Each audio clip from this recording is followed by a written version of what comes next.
Consistent quality sleep is the catalyst to totally rebuild your body.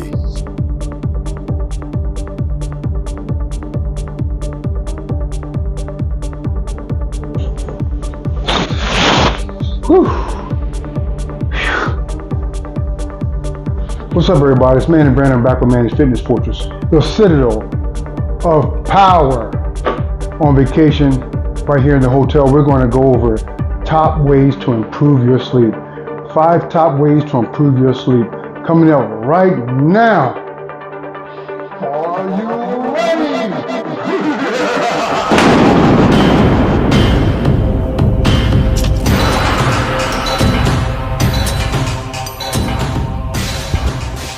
All right, guys, thanks for joining me. Don't forget to check out fnxfit.com for the ultimate in supplementation and nutrition. All right, we're going to get right into it. Spending time with your electronic devices is the go-to routine for a lot of Americans. That's one of the things, probably the main culprit in interrupting and disabling good sleep. Blue light is emitted from all of these devices, which actually helps your brain to stay awake. It actually forces it and nullifies the circadian rhythm in your brain and actually tells you you need to be awake. The people that make these devices know that, so it's a whole agenda behind that. That's a whole nother video. But your laptops, your cell phones, flat screen TVs, your tablets, all that stuff, guys, you need to try to get rid of those and unplug them or turn them down, turn them off about an hour before you go to bed, because it severely interrupts your circadian rhythm, all right? And it causes sleep deprivation in a lot of people, and it severely degrades your quality of sleep.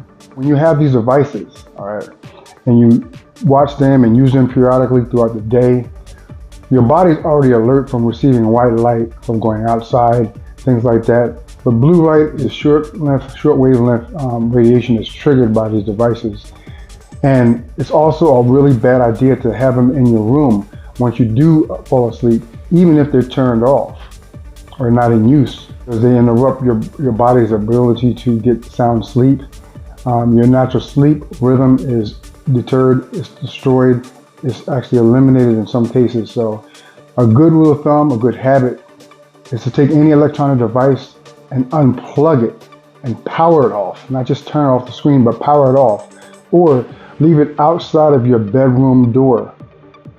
Even your cell phone that you rely on for your alarms, leave it outside of your bedroom door. Any laptops, put it outside of your bedroom door. Tablets, the same thing with those. Alarms are loud enough to where when it goes off in the morning, you can hear it through a door. Put it just outside your bedroom door on the floor. You'll still be able to wake up. Your alarm will be audible and you'll be protected from that short wavelength blue light radiation. That's number 1. The second way to improve your sleep quality is to implement exercise in your daily routine, at least several times a week. This offers your body better sleep quality and it promotes better sleep in general. Aerobic exercises in general help lower your risk of many chronic diseases, especially high blood pressure. It's important and a good idea to combine aerobic exercises and strength training or resistance training to amplify this effect. Your body feels more rested, especially after being active throughout the day, culminating after a workout of high intensity, short volume workouts. You'll get great sleep and wake up extremely well rested the next morning. All right? That's number 2. All right, guys. Number 3, the third way to improve your sleep quality is to eliminate or severely, drastically reduce caffeine.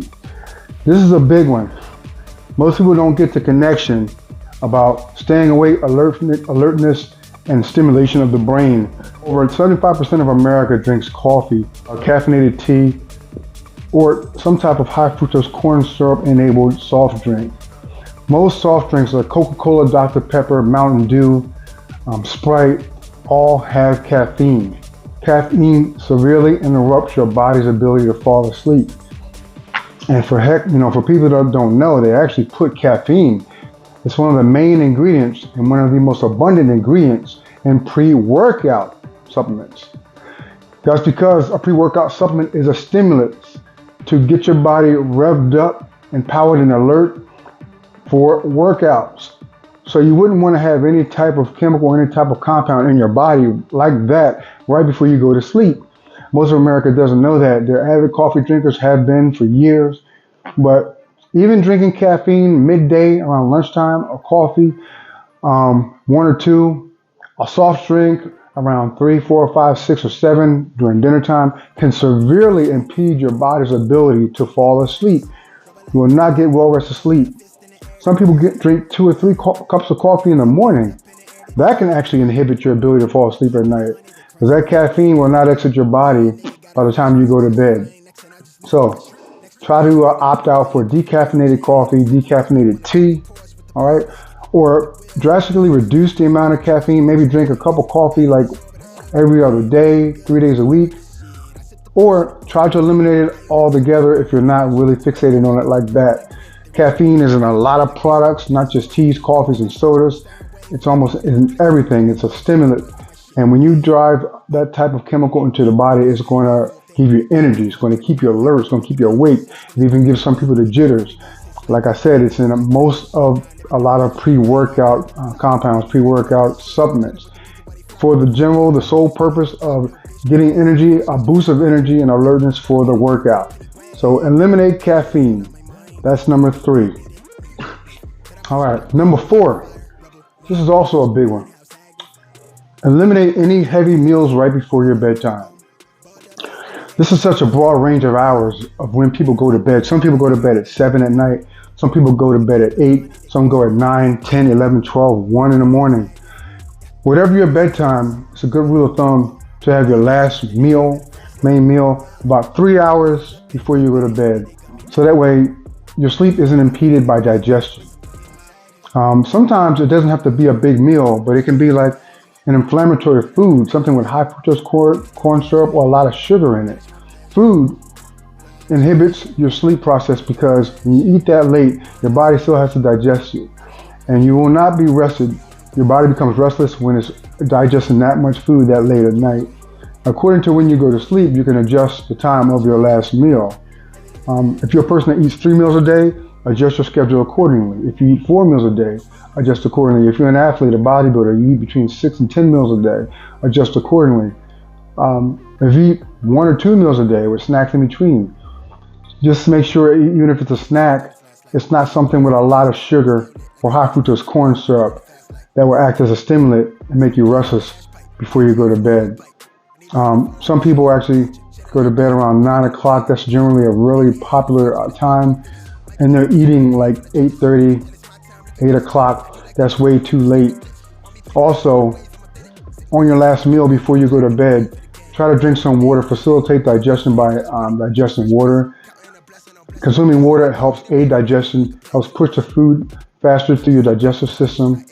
Lemon water is even good, even throughout the day, even in the evening, not just in the morning. That will help facilitate digestion, especially if you're eating a late meal. And if you do eat a meal fairly late or close to your bedtime, which you normally would go to bed, try to drink lemon water with it. Go for a walk, as this drastically helps and improves digestion and can help break down the food faster to help, manifest and help facilitate good sleep. This will help manifest and facilitate good quality sleep. So you can do those in conjunction. If you find yourself eating a meal a little later than what you normally would be, do not sit down or lay down right after. Drink some lemon water right behind that meal, or just water if you can't tolerate citrus fruits, and go for a brisk walk right around your house, right around your development. Just do a couple rotations and you'll feel it with the lemon water. You'll feel it breaking down. You won't feel full and bloated. Do a walk for about 15 minutes to 20 minutes. And then after that, try to wait at least an hour before you go to bed. Otherwise, if you can control it, try to set up your eating schedule where your last meal is about at least a minimum 2, preferably 3 hours before you go to bed. This will definitely result in better, good quality sleep. That's number 4. All right, guys, number 5, and the last way to improve good quality sleep. You got to keep it cool, quiet, and consistent. All right, we're going to break each of those down. First of all, people tend to have a harder time falling asleep when the room temperature is up a little bit more than what it should be. The cooler your room, the better sleep quality you have. And I'm not talking about having it 20 below zero, but Usually when there's a high amount of heat in the room, it can become uncomfortable. You even sweat sometimes. Keep it like 69, maybe 67. Some people can tolerate even lower temperatures, but keeping your room moderately cool will help you fall asleep easier. There's been studies on this.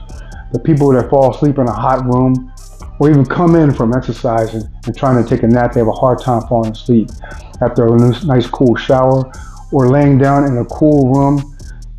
They fall asleep a lot more efficiently, a lot quicker. The second part of this is keeping it quiet. Try to fall asleep in a quiet environment. Try to eliminate any external noise. If your neighbor's doing the lawn, or if you normally do some tools or do some chores or things like that, or projects during the day, or you have a neighbor that does it, try to fall asleep at an opportune time where this isn't going on, because quiet creates good sleep. Quiet creates quality sleep. So whether someone's banging, doing construction next door, or you got kids playing, someone's running a dishwasher, there's a TV up loud, other family members doing the video game thing, try to make a schedule, address some things to have them tone down the noise so that when you go to sleep there's not excess noise, not only inside your room but outside in the other portions of the house as well. This will also create good quality sleep. The last portion of this: cool, quiet, and consistency. Keep it consistent, guys. Even though we have work schedules and emergencies that come up, family routines that can throw our schedules off, try to keep your sleep patterns as consistent as possible. And that means try to go to sleep around or at about the same time as possible. This will create a rhythm for your body to get accustomed to. So if you go to sleep at 8 o'clock one night, 10 o'clock the next night, 2 o'clock a.m. one morning, 9 o'clock another night, 6 p.m., it throws your body off. You cannot get accustomed to a pattern. Case in point, I wake up every day between 7:15 and 8 o'clock with no alarm. My body automatically just wakes up between that 45-minute window.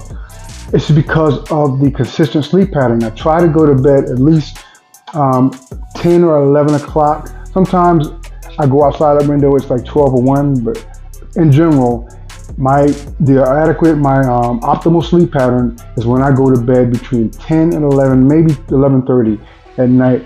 And when I do that, I wake up automatically without an alarm clock between 7:15 and 8 o'clock every morning. It doesn't matter if it's weekends or weekdays.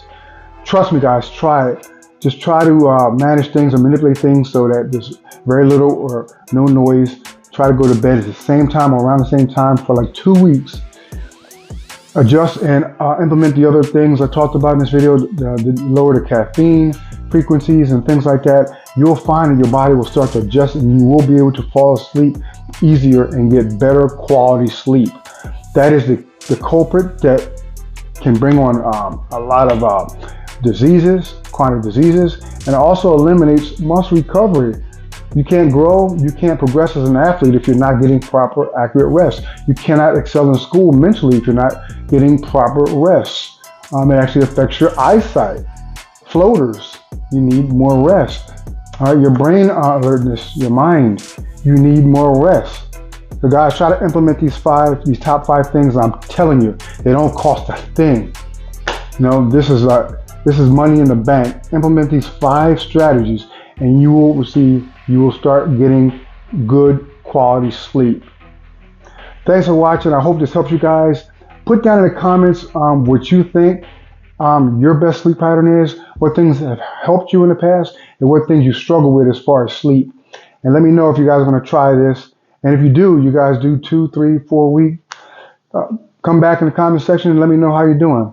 Thanks for watching Manny's Fitness Fortress. Be sure to tune in and subscribe to the channel, like, share all that good stuff for optimal fitness, nutrition, and wellness content for men and women.